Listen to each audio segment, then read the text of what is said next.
All right, so in part 3, now I have to lay out, well, what exactly is the cornerstone of reform? I'm going to give you the answer in a moment up front, and then we'll transition to part 4, the future. So here's the answer to part 3. Health reform is all about 4 words. All you got to remember, here it comes. No outcome, no income. One more time. No outcome, no income. That's your strategic plan. I mean, you've said all this, but I'm just making it even easier to remember. So it's all about being paid based on the outcome of what we do. And we're already touching on that. Central line-associated bloodstream infection, readmission rate, decubitus ulcer, sentinel events, all the blocking and tackling we've got pretty good at in the last 5 years. Now we're headed to a new world of what are you doing in the hospital in the first darn place? We got to coordinate all that care outside the 4 walls. And board members, it's a new world order for governance responsibilities because your purview will extend outside the 4 walls of the hospital. Okay, so now I've set you up for part 3. What is reform all about? I'm going to show you this in a way I think you've probably not seen before, I would guess. And then not political conversation. We're not going to talk about the exchanges or any of that other nonsense. Did the bill do what it's supposed to do? Important question. Hit me with that when we do the question and answers. All right, so here's the question for part 3. Are we at the tipping point? You know, the Malcolm Gladwell social change. Are we really ready to do this? You know, I don't know the answer. But this is still my favorite book of all his books. You know, are we really ready to say, okay, you know, no, we don't hire smokers. Or, you know, no, you know, your BMI, you're going to get a phone call from the school because your kid is fat. A lot of parents don't want to hear that. And, you know, no, not a good idea. Look, we tried to take cheesesteaks out of the hospital cafeteria, and the union went ballistic. Right? I mean, you know, cheesesteak is religion in Philadelphia. But you see the disconnect? We have nurses, our largest single employee segment, most of whom on average are over 46 years old now, and a large percentage of them are smokers, right? Who are we kidding? Are you ready to tackle that? That is the tipping point, you know? And I'm not sure. I'll let you sort of sort it out, see whether you're ready to, you know, engage with this. Okay, so here's the team. This is an update for 2 or 3 pals I have in the room. Okay, so here's the boss, and these are my fraternal twin daughters and my 23-year-old son. So this is Esther, Leah, Jacob, Rachel, and David. We got the entire Old Testament pinned down here.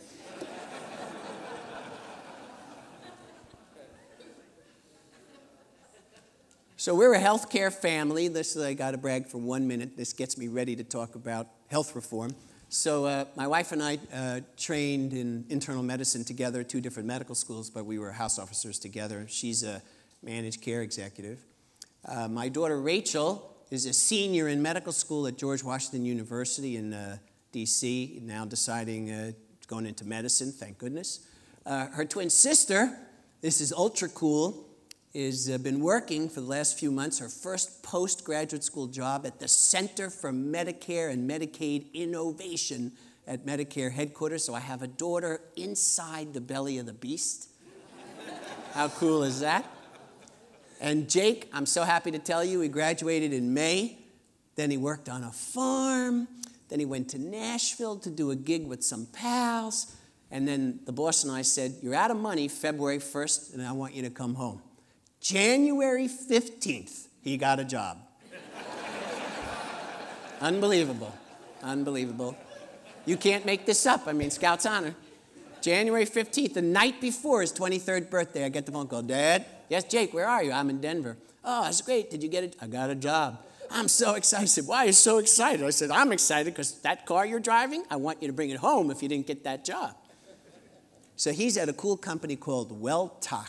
T-O-K, W-E-L-L-T-O-K, an online, high-tech, very cool patient compliance and reward company, privately held, very cool. He's been there 3 weeks. He said to me, tell me about that stock stuff. What does that mean? 3 weeks on the job. That is his whole generation. 3 weeks. Could I have my options now? It's time to cash out.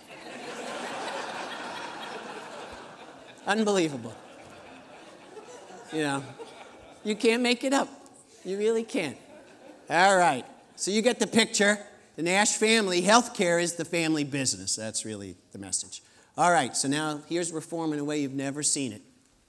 So reform has basically 5 pillars, and it's all about the quality infrastructure and manipulating the economic incentives in the hope of improving quality and safety and achieving higher value. It's a gigantic social experiment. There's some solid research on aspects of this, but no country of our size and scope and our complexity has ever really tried this. And I won't get into all the gory details, but kind of important. So there is a 25-page document, the National Quality Improvement Strategy, March 2011, which I hope you've read, that articulates how AHRQ, FDA, HHS, PCORI, and all the other Washington groups will articulate to measure and improve quality, super important. Second pillar is quality measure and development. With your ACO, there's roughly 30 new, largely ambulatory quality measures. How are we going to do that? Still not exactly sure. Number 3, value-based purchasing. Well, we've been in that for 5 years. That's the no outcome, no income that I alluded to. Prevention and wellness. I'll show you 2 slides. So now every Medicare beneficiary gets a, quote, free annual preventive visit. Well, sounds great, but you and I are paying for that free annual prevention visit. No copayment for a colonoscopy, no copayment for mammography if you're over 65. That sounds swell, but somebody's got to pay for it. And then the 5th tier, these new entities, like where Leah Nash works, the Center for Medicare Innovation. If there ever was an oxymoron, that is it. But okay. All right. So, not going to read this. This is core stuff that most people don't realize that the bill covers. Well, there's a lot of prevention and wellness in this thing, which is probably good. Hundreds of millions of dollars, not billions, hundreds of millions, roughly 500 million, devoted to the prevention and wellness strategy and the prevention strategy. So, great. I'm all in favor of giving, mom an incentive to, not smoke, not her biggest problem. But at the same time, if we give mom Lipitor, yikes, we're blowing the whole savings here. So we've got some stuff to struggle with. Okay, but here's the core. The core is I could describe all of the payment system with really one slide. So I'm going to set you up with this, and I'm going to show you a diagram that illustrates each of the 4 boxes. So these are the 4 cost containment strategies. Let's quickly go through them. And if you don't get it on the first try, don't worry. Then I'm going to show you a picture to illustrate each of the 4 boxes. Take-home message. No outcome, no income. That's the message. All right, so you already got that. Now let's go through each of these. So number 1, we got to tie payment to evidence and outcomes. Okay, great. You ready for this? So I envision very soon, like next year, every doctor who works at St. Luke's will have their PQRS scores online. Just go to cms.gov. There's David Nash and my office PQRS scores. If you don't know what I'm talking about, you ought to. So transparency and accountability, 1918, driving evidence and outcomes. That's box 1. Already here. Kind of snuck up on us. Box 2, bundled payment. I'm going to show you a picture of that. Bundled payment, okay, here's what that is. That's capitation in drag.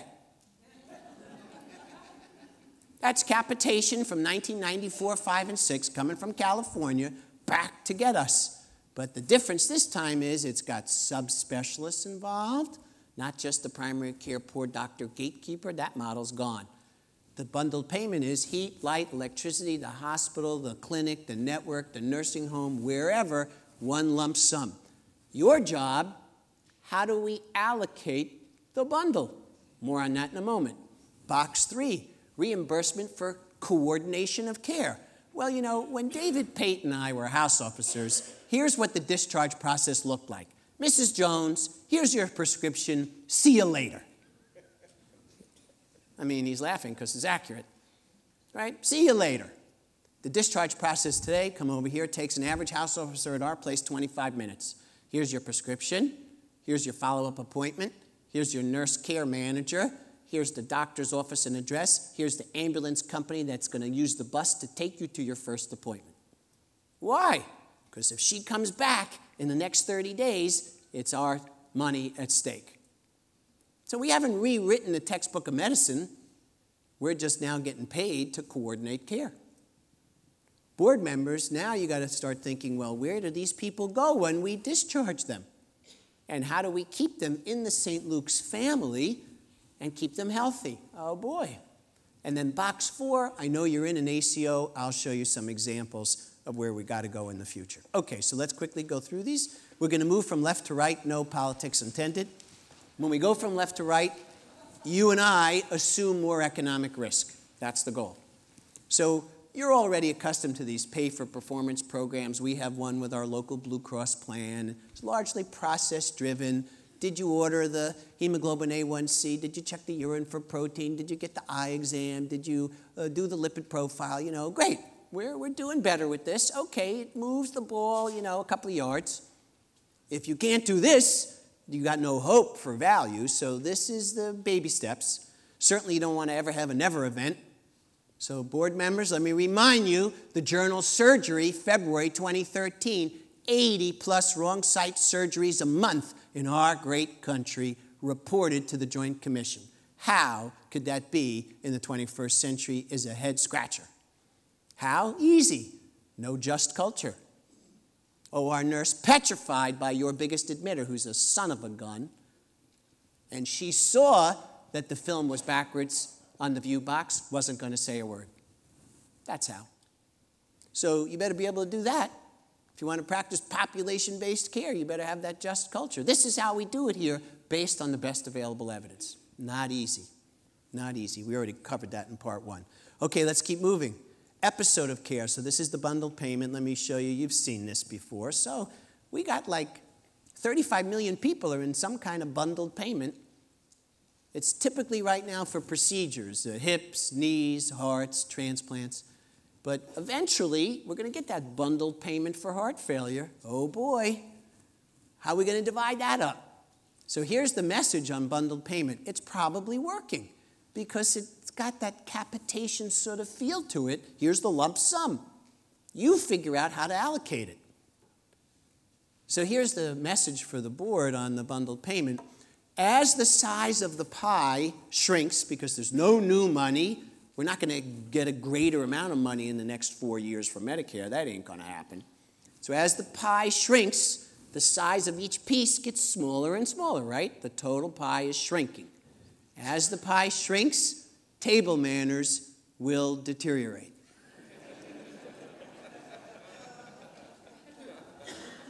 Now, for doctors, let me look this way. As that pie shrinks, you know who I'm talking about. Admit to 3 West, consult the usual, echocardiogram, Q day. Making any sense? Sound familiar? Right? You think that you're going to be able to deal with private practice fee-for-service doctors in a bundled payment world? What are you smoking? Not going to happen. This is going to mean protocols, evidence-based practice. At St. Luke's, we've evaluated what works and what doesn't, and here's how we treat heart failure based on the best available evidence, not the way you were taught 30 years ago. That is going to take senior physician leadership to implement. So while the bundled payment is an economic tool, the take-home message is it's a behavior change tool on the doctor side. Oh boy, hard work. Listen, David knows. When I got to Jefferson 24 years ago as a faculty member, I was 6 feet, 2.5 inches tall. Right? Dangerous work. Who wants some guy saying, no, you can't do that? Right? I mean, it's aggravating. Here's the evidence. And it makes it even more aggravating. Okay, medical homes, I know you're into this too. We have one at our place. We're super excited. We have 750 medical school faculty, 50 are primary care doctors. I mean, you know, we got a right ear, left eye. You got a right eye problem? He's down the hall. So this is the medical home structure, and you've seen stuff like this, but let me hit the things that are relevant. So in our day-to-day, how I was trained as a primary care doctor, everything revolved around getting to see me. 7 minutes, that's all you're going to get. It's all about getting to see the doctor. And of course, you saw the front page Wall Street Journal story, right, this week, Tuesday? If you didn't, man, that's an awesome story.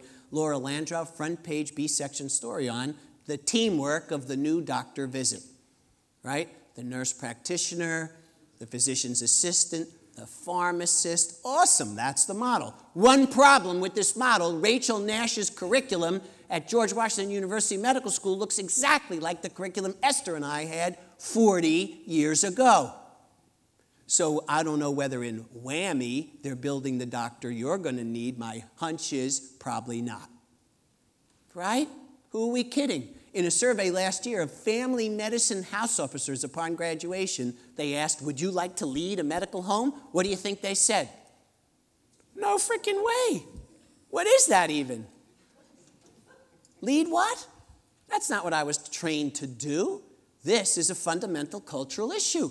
So while it sounds sweet, and we could line up those NCQA measures, and it's not rocket science to get accredited, the core problem, don't kid yourself, is culture and physician leadership. More on that when we get to it. All right. So the healthcare team must be led by physicians. Awesome.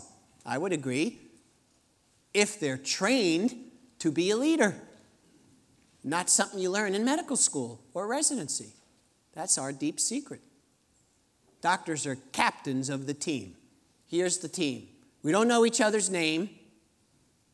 We never practice together. When we get out on that field on Sunday, we're going to whoop their butt. That ain't going to work. Okay, and then finally, oh boy, ACO, you're in one, Medical Shared Savings Plan. I could barely say it with a straight face. But, you know, editorial comment, who are we kidding? I mean, right? Medicare's determining your savings ratio. So next year and the year after, they're going to write the rules different. At least you don't have a downside risk, so it's good to practice. I get it. But, you know, hello? So let me show you what an ACO is really all about. So you all read Health Leaders. It's a wonderful cover story. Our school was featured in this story, too, about the analytics we're going to need. So you don't even have a computerized physician order entry in all your sites. You don't have an electronic medical record. It's a free-for-all. So you're going to need the technology. And whether it's Epic or whatever, I don't care. But you're going to need the technology to enable Dr. Nash to come in my primary care office, turn on my laptop, and be able to answer the question, how am I doing? A question that previously we never really ever had to ask, number one. And number two, since I'm going to get paid based in no small part on how I'm doing, we got to have the technology to be able to answer the question. How are my diabetics faring relative to a local, regional, and even national benchmark? Bingo. Now we're ready to practice population-based care. I hope I live to see it. Let me show you some examples. And I don't have any economic interest in this, but how cool is this? This is the FITEL Population Benchmark Report, doing exactly what I just said. We don't have this yet. By the way, our electronic medical record, you know, is so aggravating from a doctor point of view. 6 clicks to sign a chart, you know, it's incredible. And you're looking at the patient, you're looking at the screen, you're looking at the patient. I get it. We're not there yet. Hasn't fixed what's broken. But what I do know is we're going to need some kind of registry function to practice population-based care. I have to be able to say, here are all the patients with diabetes, all the patients with heart failure, all the patients with chronic lung disease, all the patients who've had community-acquired pneumonia. I mean, we're going to have some kind of tool to organize our approach. Otherwise, we might as well just be practicing like I'm doing right now, the same way I did 30 years ago. Here's another screenshot. This is Synapse in their tool. And you can't read the details, but how cool is this? This is, you know, all the patients with heart failure, all the patients with lung disease, their utilization of tests, and how you're sort of compared to a regional benchmark. That's cool stuff. That's what we're going to need to really practice population-based care. Okay, you get the idea. Okay, another thing David didn't tell you, so mea culpa. So board members, I am on the board of a small company you may have heard of, based in Louisville, Kentucky, called Humana. So Fortune 72 company, market cap north of 80 billion. Our stock is at an all-time high. Here's our ACO with Norton Healthcare. This has nothing to do with Medicare. This is a commercial ACO pilot with Humana employees. There's 51,000, about 20,000 are in this thing. In Louisville with our clinical partner, Norton Healthcare, community-based hospital system. Details not important. I just want you to read these 3 core principles, right? Exactly what we've been talking about.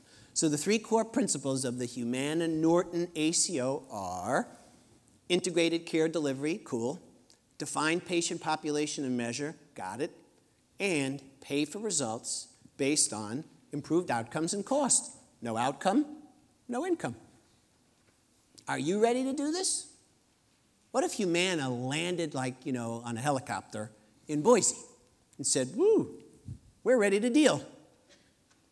But the price is total transparency in everything you do, inpatient, outpatient, against a national benchmark. And that's where we're headed, right? So, okay, what will that mean? Well, again, to me, it's a complete culture change at the bedside. That's really, when you boil it all away, that's what it means. More on that later. All right, board members, closing piece of part 3. It's all about driving population health through the ACO type model. And whether we call it ACO or banana, I don't care. The Berwick vision is the ACOs will rescue us. Not going to happen. By the way, do you know what ACO really stands for? Maybe you've heard this gag. Awesome consulting opportunity. So the ACO model, great. We're sort of getting our feet wet. I'm glad you're in one. But we got a lot of hard work to do to make this the core of what reform is all about.